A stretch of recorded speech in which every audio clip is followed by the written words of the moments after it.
The influx of migrants and overcrowding at the southern border could soon grow dramatically with the end of the Trump-era immigration policy known as Title 42 set for Wednesday. The public health rule was implemented in 2020 in response to the COVID pandemic. Since then, it's prevented more than 2 million migrants from seeking asylum in the United States. 19 Republican-led states attempted to delay the end of Title 42, but on Friday, a federal appeals court denied their request. They could still appeal to the Supreme Court. Joining me now is Krish Omarra-Vignarajah. She is the president and CEO of Lutheran Immigration and Refugee Service and former policy director for Michelle Obama. Krish, welcome back to the Sunday show. Do you believe the Biden administration is prepared for the influx in migrants that will come after Title 42 ends on Wednesday? Jonathan, thanks so much for having me back. It is true that we are going to experience some growing pains because obviously this is going to be a significant shift in policy. But I also am optimistic that we will rise to the occasion. It's going to take some resources. It's going to take personnel. It's going to take coordination. What we saw in El Paso this week may be a preview of what's to come. On average, the city has seen about 2,500 arrivals per day. Shelter capacity is strained. We have some border operations as well, and we are certainly seeing that. And that's where it's troubling, right? Around the holidays to see these heartbreaking images of children and families sleeping out in the cold. But that's where it's critical for the administration to continue to build the necessary infrastructure. And officials have brought in an additional 10 facilities online. They're surging 3,500 personnel across the border to focus on processing. We have a refugee resettlement system in place. We've just got to figure out how we make sure that these similar services are offered to an equally vulnerable population of asylum seekers. I mean, you mentioned El Paso. The mayor there declared a state of emergency in El Paso. What exactly does that mean? Is it a formal legal declaration that opens up more resources to help deal with the emergency, the influx of migrants in that city? Yeah, I think it's two things. So certainly, as you refer to, it does allow for these local municipalities to access FEMA funding. But it's also valuable to understand that what we are talking about is, an impending humanitarian crisis if we don't act, right? So these families are people who have left the most dire of circumstances. They're fleeing gang violence, war, persecution. Many are traveling with nothing but the clothes on their backs in the wintertime.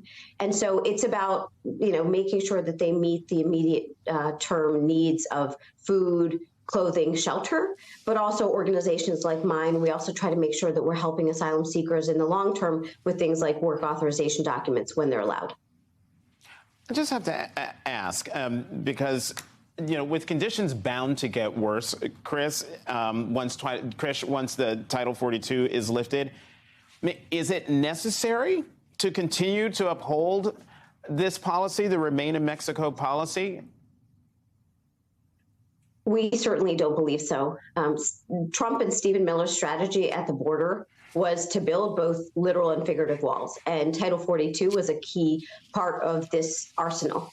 They considered it even before the COVID pandemic happened, and it effectively halted asylum law, which is recognized under U.S. and international law under the pretense of public health. But pretense isn't real policy. Title 42 didn't protect the American people from COVID. It frankly wasn't even effective in what it tried to do, which was serve as a border enforcement tool. So we're going to hear a lot of noise in the coming days about the impending crisis, but it doesn't have to be. And really what it is returning to the rule of law.